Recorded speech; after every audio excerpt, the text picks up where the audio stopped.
the toy connected to my son, was draining his grandma's life. They should have never taken away my son's Tamagotchi. Until 3 weeks ago, life was simple and, by most accounts, happy. I'm a stay-at-home dad, probably spending more time on Reddit than I should admit. I met my wife, Noriko, or Nori, for short, in Osaka, Japan, 12 years ago during a work trip for an ad agency. Not long after we started dating, Nori was offered a senior role at her company's brand new NYC office. At the time, I was living in Connecticut and working remotely, so it was an easy decision to move in together in New York.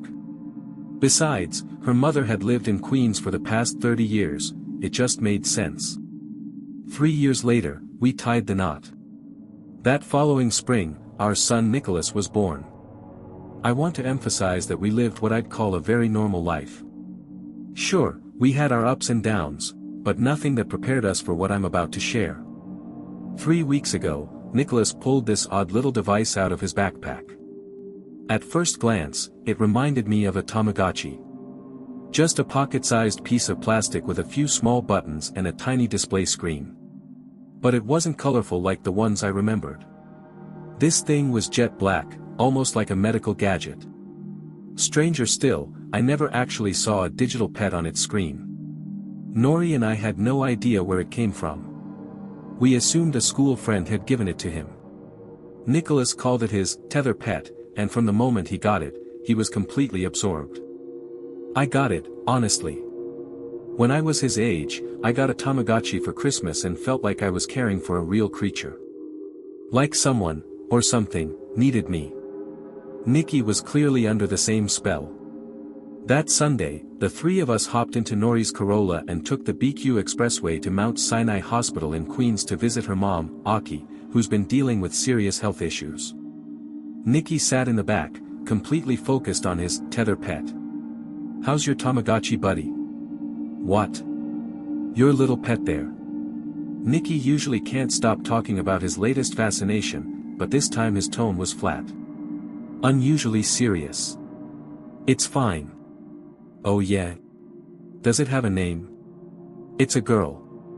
"Oh cool. What's her name?" "Baba." "It came with the name. I didn't choose it." Nori smiled and tried to play along. "Baba? That's cute." "Not really. She's always hungry. And every time she, makes a mess, I have to clean it." I laughed. "Reminds me of someone I used to know." "No Dad, it's a lot of responsibility. You wouldn't get it." We both laughed. Just one of those everyday parenting moments. When we arrived at the hospital room, a couple of nurses stopped us and politely asked us to wait. They were helping Grandma get cleaned up. It hit me how much Aki had changed over the past year. It felt like just yesterday she was in our living room, bouncing Nikki on her knee, singing that goofy old horse racing song. Bum da da bum da da bum bum bum, bum da da bum da da bum bum bum. Nikki loved it. He'd burst into laughter every time. Now she could barely sit up in bed. It was hard to witness. And I guess, deep down, I knew we'd all reach that stage one day. Before the sadness took over, a nurse opened the door and gave us a gentle smile. "She's ready to see you now." We stepped inside, and there was Aki, still warm, still smiling, though she looked more tired than ever. The moment Nikki saw her, his whole mood shifted. He ran straight to her bedside. "Grandma." Aki tried to sit up for a hug, but it was clearly too much effort. Nori and I followed him in. This had become a difficult new reality for all of us, especially Nori. Aki told us how her treatment had been going. She said she was still in pain most days, but there was a possibility she could improve. I don't know why, but I never really believed that she would. Maybe I'd just seen this kind of thing too many times before. In my experience, things rarely turned out the way we hoped for in those quiet, late-night prayers. After a few more minutes of light conversation and the usual updates about school and work, Nikki pulled out his tether pet. "Oh. How are you liking the new toy Grandma gave you?" Nori and I looked at each other, completely stunned. Grandma gave it to him. She could barely sit up, let alone go out and get him a toy. Aki, where did you get that toy from? I asked. Oh.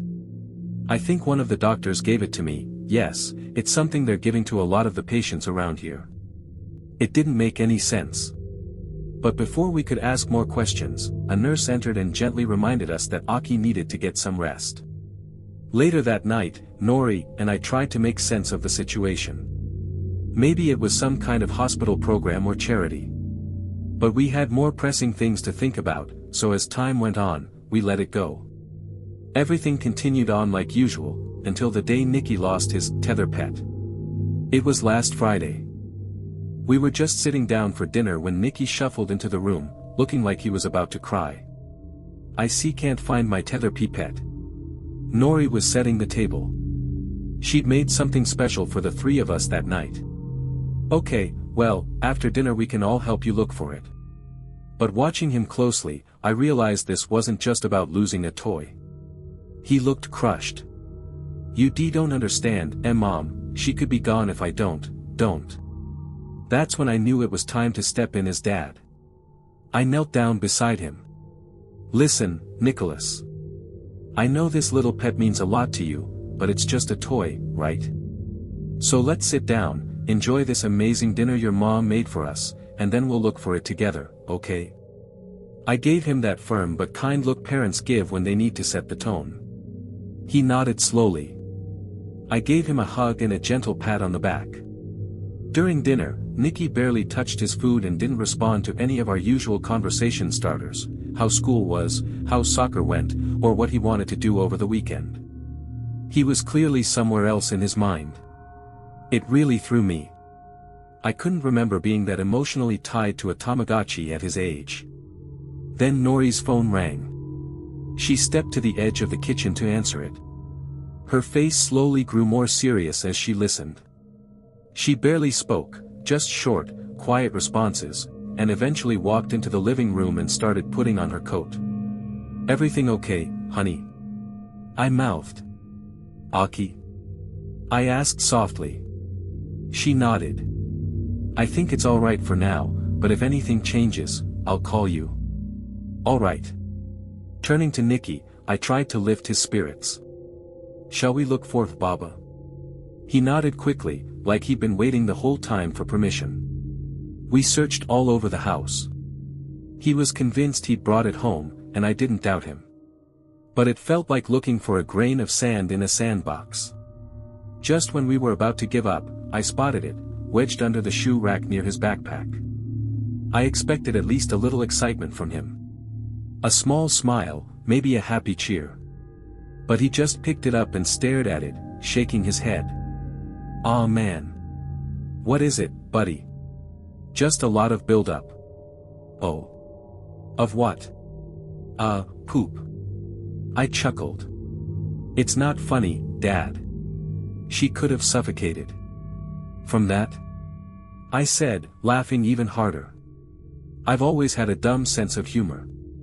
Nicky, clearly unimpressed with how lightly I was taking things, turned and headed up to his room. Alone now, I figured it was the perfect time to throw on an old samurai movie. Something long enough to keep me awake in case Nori called. About halfway through, the front door opened. She walked in, completely soaked. I hadn't even realized it had started raining. She said everything turned out fine, it had been a false alarm.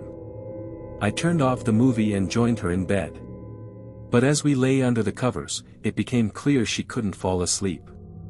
What's on your mind, babe? When I got to Sinai today, Mom had an accident.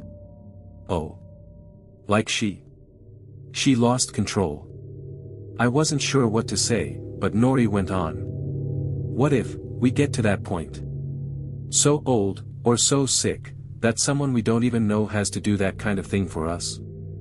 I gave a light chuckle. I mean, we probably will. She rolled over to face me, eyes half serious, half joking. I don't want a stranger to take care of me like that. So, you're saying it has to be me? She finally cracked a smile, then a giggle. Well, how about we make a promise, no matter what happens, we'll take care of each other. I kissed her cheek. Deal. The next few days passed quietly. Well, our new version of quiet. Nicky had pretty much lost interest in inviting any friends over. He was always busy tending to his tether pet. We even got an email from his soccer coach saying he seemed distracted on the sidelines, staring at the thing constantly. Funny how we used to get emails saying he needed to stop hogging the ball. Now it was the complete opposite. One night, as we were tucking him in, we explained that if the toy kept interfering with school, we'd have to take it away. His reaction was intense, almost alarming. That would make you a murderer. It was such an out there thing to say, but the way he said it made the hair on my arms stand up. He meant it. And honestly, that kind of certainty isn't something you expect from an 8-year-old. I'd soon understand why. Yesterday. Around noon. Nicky was at school. Nori was at work. My phone rang, it was the principal. Everything's okay, they said. We just wanted to inform you that we had to take a toy away from your son today. It was becoming a major distraction in class. No parent loves those kinds of calls. I understand.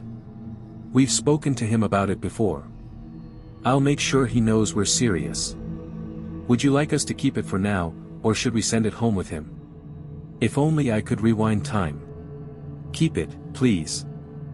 I figured Nicky would be upset, but I thought this was a good chance for a lesson in boundaries. Tough love and all that. Sure enough, the moment he got home, he was a wreck. Dad, they took my tether pet away. She's not gonna make it, Dad, she's gonna, go. I knelt down and gave him my full attention. Even if she's gone, it'll be okay. It's just a toy, right? You can always start again. He broke down crying, like he was accepting something much bigger than losing a piece of plastic. It's not just a toy, Dad, it feels real, it is real. And right then, something clicked in me. Nicky wasn't mourning a toy.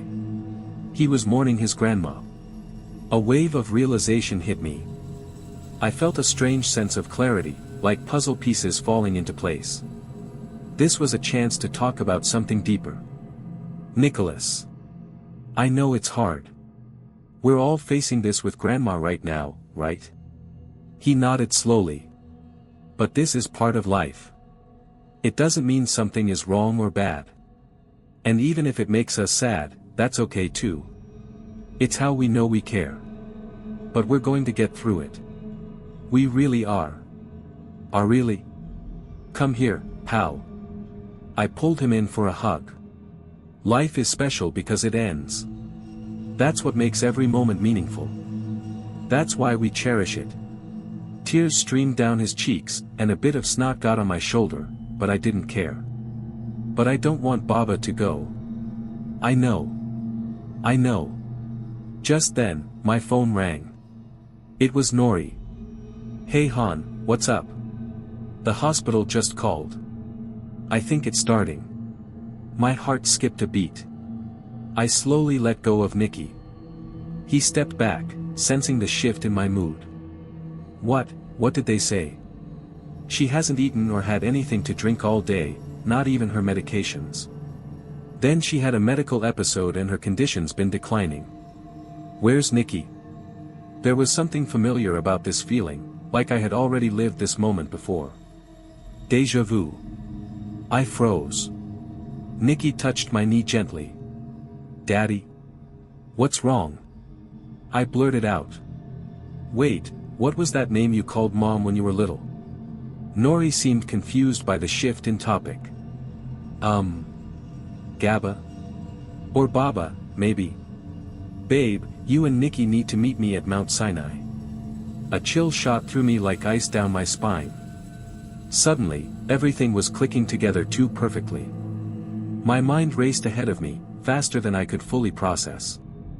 The thought that my mother-in-law's condition could be linked to some mysterious toy sounded completely irrational, but in that moment, I knew it was real. On some level, it made perfect, terrifying sense. I'm on my way. The sky above our neighborhood was dark and heavy with thunderclouds. Nikki and I jumped into the car. "Daddy, where are we going?" We're going to visit Grandma. But we had to make a quick stop first." Nikki looked uneasy. "Is Grandma going to be okay?" I didn't know what to say. I was supposed to be the calm one. The steady hand. But I was unraveling inside. At some point, I noticed it had started to rain, hard, and I'd been driving for 6 blocks without even turning on the wipers. We pulled up to the school. "Nikki, wait here." Before he could ask any questions, I was already out of the car, sprinting through the rain. I rushed to the front glass doors and pounded my fists against them. "Hello?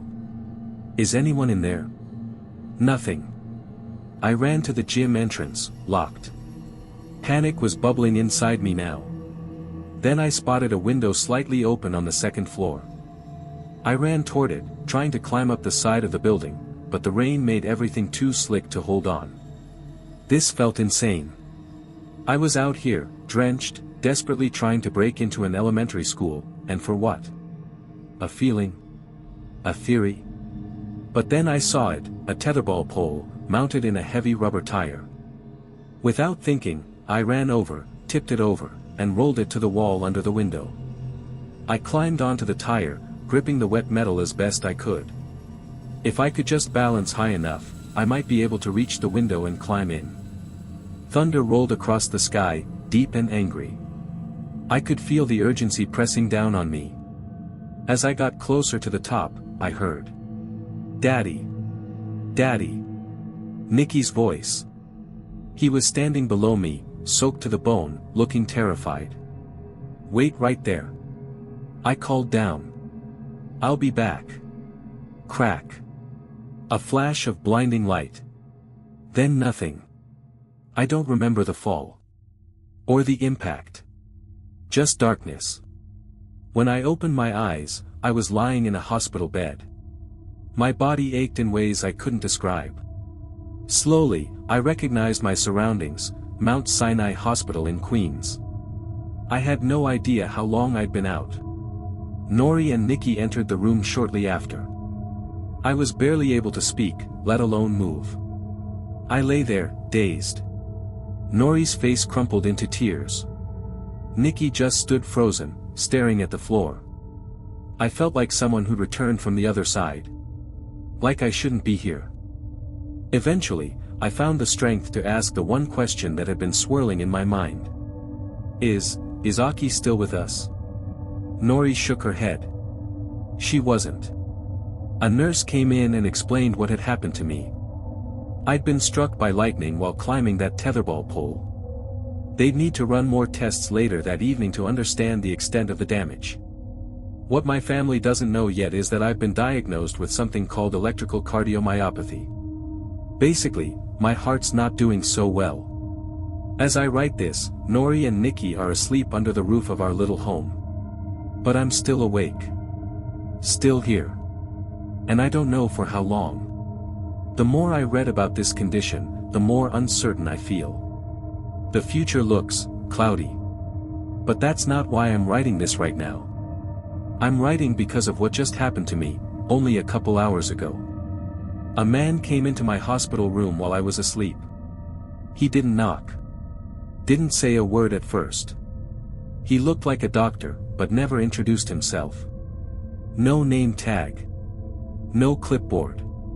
He simply walked over to me, placed his hand gently over mine, and whispered, "Give it to someone you trust." Then he walked away. I could feel something left behind in my palm, a smooth plastic shape. I couldn't see what it was at first. But then, a little screen flickered on in the dark. Glowing 8-bit letters floated across the display. FAFA. The message faded, leaving behind nothing but the reflection of my own tired, red-rimmed eyes staring back at me. Nicholas used to call me that. I don't know what to think. I don't know what this means. I don't know what I'm supposed to do next. If anyone out there has ever experienced anything like this, or knows someone who has, please tell me. Because right now, I feel completely alone. And I don't want this to be the end. I love you, Nori. I love you, Nicholas.